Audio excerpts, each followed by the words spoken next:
মথির লেখা সুসমাচার অধ্যয়নে আপনাদের সকলকে স্বাগতম। মথির শেষের দিকে অধ্যায়গুলোতে আমরা দেখতে পাবো যিশু এবং ধর্মীয় নেতাদের মধ্যে যেসব দ্বন্দ্ব অত্যন্ত তীব্র হয়ে ওঠে।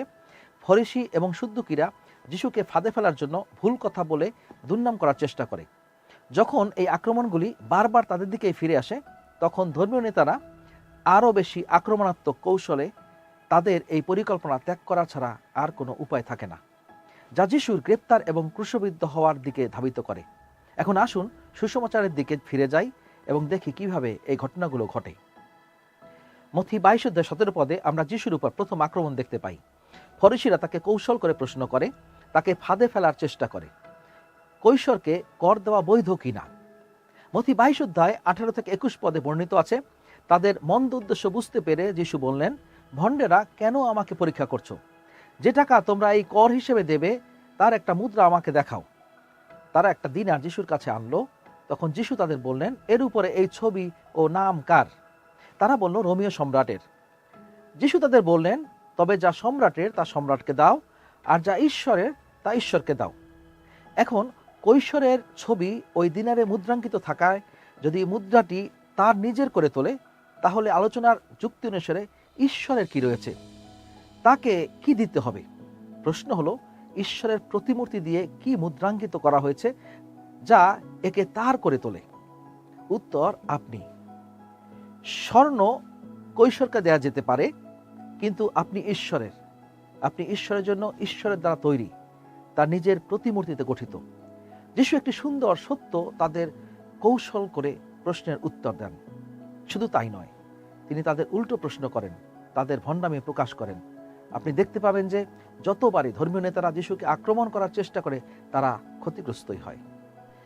যখন ফরিসিদের ফাঁদ ব্যর্থ হয়, তখন সুদ্দুকি নামে পরিচিত ধর্মীয় নেতাদের আরেকটি দল যিশুকে আক্রমণ করে।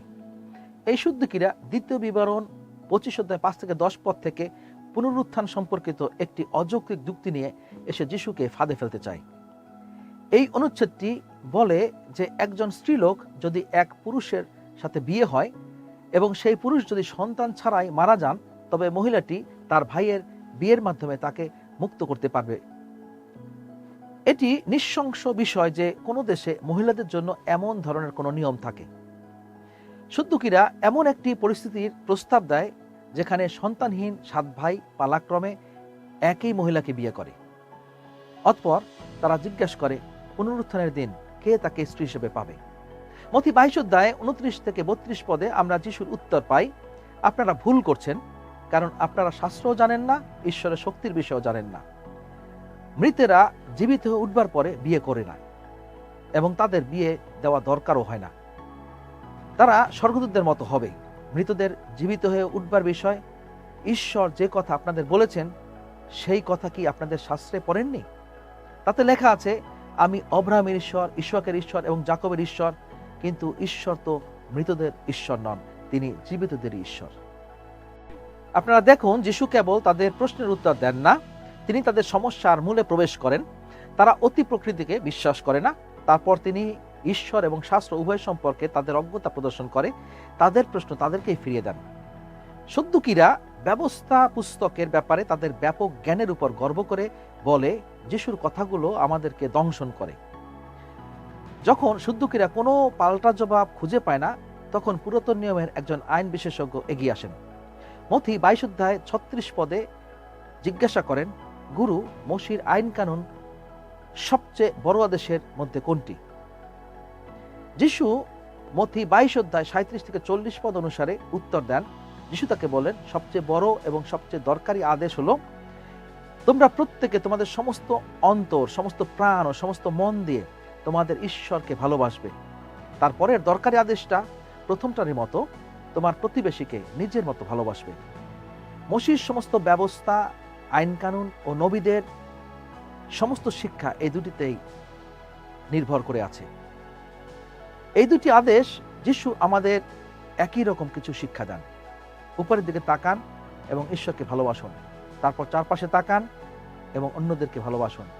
আপনি নিজেকে যেমন ভালোবাসেন, তেমনি তাদের ভালোবাসুন। যখন আমরা মথি 23 অধ্যায় দেখি, যিশু এবং ধর্মীয় প্রতিষ্ঠানের মধ্যে শত্রুতা সর্বোচ্চ পর্যায়ে পৌঁছে যায়। যিশু তাদের নেতৃত্বের দর্শনের মুখোমুখি হন। যা নেতৃত্বের বিষয়ে যিশুর শিক্ষা ঠিক বিপরীত।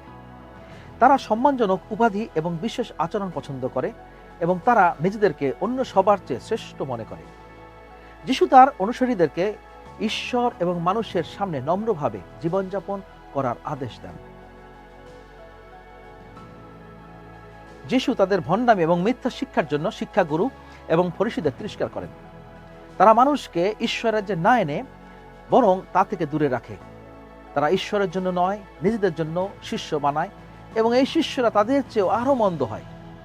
তারা প্রতিশ্রুতি ভঙ্গ করে, দয়ামাহীনভাবে বাঁচে, সমস্ত ন্যায় বিচার পরিত্যাগ করে এবং বিশ্বাসহীন নেতৃত্ব দেয়। তারা চোর এবং আত্মকেন্দ্রিক, তাদের অন্তরে অনাচার, এবং যদিও একদিকে তারা বলে যে তারা প্রাচীনকালের ভাওবাদীদের সমর্থন করে, কিন্তু অন্যদিকে তারা ঈশ্বরের পুত্রকে হত্যার ষড়যন্ত্র করে। তারা সম্পূর্ণরূপে যিশুর ভালোবাসার শিক্ষার বিরুদ্ধে গিয়ে ঘৃণায় ভরা জীবনযাপন করে। এই সমস্ত প্রত্যক্ষ দ্বন্দ্বের পরে আমরা মথি 24 এবং 25 অধ্যায়ে আসি, যা জৈতুন পর্বত উপদেশ নামে পরিচিত। যখন তার শিষ্যরা মন্দিরের ভবনগুলির সৌন্দর্য সম্পর্কে মন্তব্য করেন, তখন যিশু মথি 24:2 পদে বলেন, তোমরা তো এইসব দেখছো, কিন্তু আমি তোমাদের সত্যি বলছি, এখানে একটা পাথরের উপর আর একটা পাথর থাকবে না, সমস্তই ভেঙে ফেলা হবে। তাই স্বাভাবিকভাবেই তারা প্রশ্ন করে। তারা মথি 24:3 পদ অনুসারে জিজ্ঞাসা করেন, আমাদের বলুন কখন এই সব হবে এবং কি রকম চিহ্নের দ্বারা বোঝা যাবে আপনার আসবার সময় ও যুগ শেষ হবার সময় হয়েছে। যিশু তার সবচেয়ে কঠিন বক্তৃতাগুলির মধ্যে একটি বলতে শুরু করেন। আপাত দৃষ্টিতে 3টি প্রশ্নের মিশ্রিত উত্তর মনে হয়। কিছু ভবিষ্যৎবাণী, যিশু সেগুলি বলার পর পূর্ণ হয়, অন্যগুলি আজও যিশু আবার ফিরে আসলে পূর্ণ হওয়ার জন্য অপেক্ষা করছে। শিষ্যরা জিজ্ঞাসা করে, আপনার আগমনের চিহ্ন কি হবে? তারা আরও জিজ্ঞাসা করে, যুগের শেষের চিহ্ন কি হবে?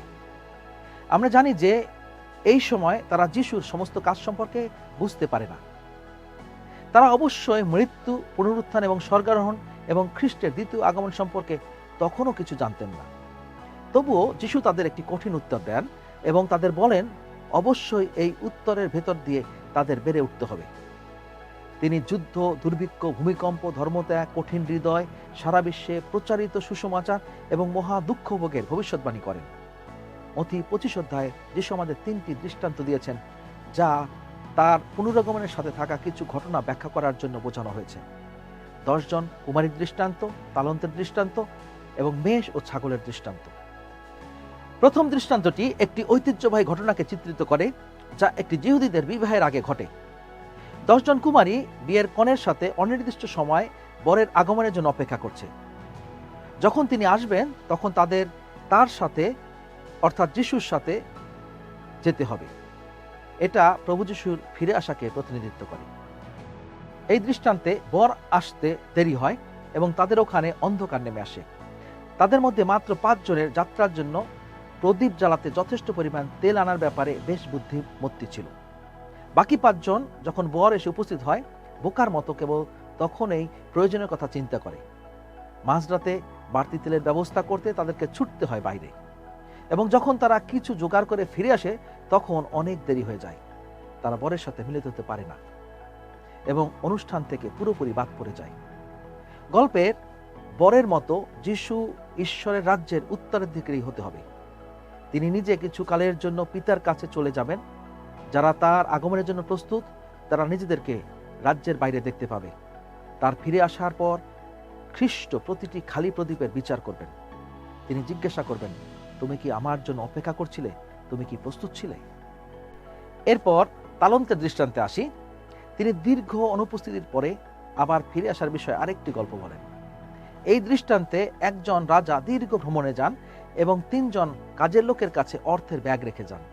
দাসদের মধ্যে 2 জন বিজ্ঞতার সাথে অর্থ বিনিয়োগ করেন এবং 100 গুণ ফেরত পায়। তাদের একজন ছিল বোকা, আর সে অর্থ মাটিতে পুঁতে রাখে এবং কোনো বিনিয়োগ না করে মালিক ফিরে আসার পরে তা ফেরত দিয়ে দেয়। প্রথম 2 জন প্রশংসিত এবং পুরস্কৃত হয়, তৃতীয় জন দোষীকৃত হয়। এই দৃষ্টান্তে যিশু শিক্ষা দেন যে তার ফিরে আসার সময় তিনি প্রতিটি খালি হাতের বিচার করবেন। তিনি জিজ্ঞাসা করবেন, তোমাকে যা দেয়া হয়েছিল তা দিয়ে তুমি কি করলে? একইভাবে মেষ এবং ছাগলের দৃষ্টান্তে যিশু প্রতিশ্রুতি দিয়েছেন যে তার ফিরে আসার পরে তিনি প্রতিটি শূন্য হৃদয়ের বিচার করবেন। তিনি যারা নিজেকে তার ইচ্ছানুসারী বলে দাবি করে তাদের প্রত্যেককে জিজ্ঞাসা করবেন, তারা বিশ্বের সবচেয়ে সুবিধা বঞ্চিত লোকদের সাথে, অপরিচিত দরিদ্র যারা ক্ষুধার্ত বা তৃষ্ণার্ত এবং কারাগারে রয়েছে তাদের সাথে কি ধরনের আচরণ করেছে। তিনি অন্যদের প্রতি তাদের আচরণকে তার প্রতি তাদের আচরণ হিসেবে বিবেচনা করবেন। যে মেষেরা প্রেম দেখেছিল তারা তার মহিমান্বিত উপস্থিতিতে অনন্ত জীবনে প্রবেশ করবে। ছাগল যারা শুধুমাত্র নিজেদের জন্য ভাবে তাদের আগুনে অনন্ত শাস্তিতে নিক্ষেপ করা হবে। যিশু ধর্মীয় নেতাদের ভণ্ডামিকে দেখে দেন। তিনি ঘোষণা করেন যে যারা স্বার্থপর এবং পাপময় জীবনযাপন করে, ধর্মের দাবি করে, তাদের তিনি কঠোরভাবে বিচার করবেন। এই দৃষ্টান্ত দিয়ে যিশু ধর্মীয় নেতাদের শাস্তি ঘোষণা করেন। তিনি নিজেকে তাদের কাছে প্রকাশ্য শত্রু করেন এবং ঠিক এই মুহূর্ত থেকে যিশুর মৃত্যু এবং পুনরুত্থানের দিকে পরিচালিত ঘটনাগুলি নাটকীয়ভাবে দ্রুত গতি নেয়।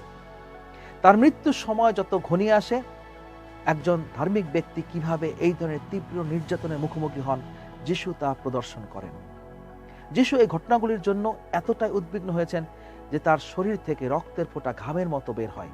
তিনি মথি 26:39-44 পদে 3 বার প্রার্থনা করেন, আমার পিতা, যদি সম্ভব হয় তবে এই দুঃখের পেয়ালা আমার থেকে দূরে যাক, তবুও আমার ইচ্ছে মতো না হোক, তোমার ইচ্ছে মতো হোক।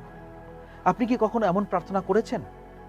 আমরা সকলেই আমাদের জীবনে এমন কঠিন সময়ের মধ্যে দিয়ে যাব যেখানে আমরা সংগ্রাম করব এবং ঈশ্বরের কাছে আমাদের সেই পরিস্থিতিতে তুলে বলবো। তবুও আমাদের প্রার্থনা কখনোই খ্রিস্টের মতো হবে না যতক্ষণ না আমরা সত্যিকার অর্থে আমার ইচ্ছা নয় কিন্তু তোমার ইচ্ছা পূর্ণ হোক বলে প্রার্থনা করি। মথির এই শেষ অধ্যায়গুলোতে যা ঘটেছে তার মধ্যে সবচেয়ে গুরুত্বপূর্ণ বিষয় যা মনে রাখতে হবে, যিশু তার পিতার ইচ্ছা পালন করার জন্য যা করেছেন সে বিষয়ে যিশুর ক্রুশবিদ্ধ হওয়ার গুরুত্ব তার বিবরণে নয় বরং ক্রুশবিদ্ধ ব্যক্তির তাৎপর্যের মধ্যে রয়েছে।